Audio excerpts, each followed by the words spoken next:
Okay, so our first one is a car rental company charges $30 a day and 15 cents a mile for renting a car. Helen rents a car for 2 days and her bill comes to $108. How many miles did she drive? So you see, I read it all the way through without doing anything. Now I'm going to go back and take it in little bite-sized pieces and write down everything they have. The first thing I'm going to do is I'm going to identify my question. How many miles did she drive? There's my question, right?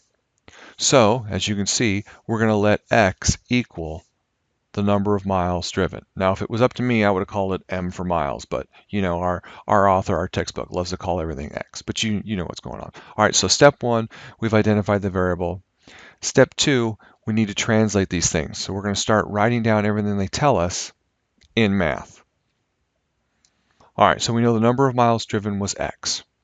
We know the cost, right, was 15 cents per mile. So that's 15 cents times how many miles? So there's 0.15 times x. So obviously we're going to do it in dollars because we need everything to be in the same quantity because we also have this daily cost of $30 per day. Now, why do we have 30 times 2 already? Well, if you go up here, she rented her car for 2 days, right? So we know that she paid $30 times 2 or $60 just to have the car for the 2 days, and then she had to add in the cost of the mileage. So just by thinking about that, and even if you just wrote down those words like we did here, right, that we wrote down mileage plus daily cost equals total cost, and that helps us go, okay, well now the algebra, this is what represents the cost of the miles, this represents the cost of the days, and then here's my total cost, because they told me it cost $108.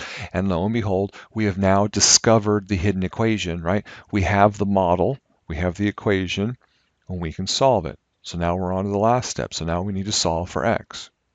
So we subtract that 60 from both sides, right? The 30 times 20, and we're left with 0.15x equals 48. We, of course, divide both sides by 0.15. We do the math. X equals 320, and 320 miles is how much she drove. That should be our answer. One final step is to check it. Throw the 320 back into our equation and see that it does, in fact, give us the 108 that it's supposed to, so we know we have the right answer.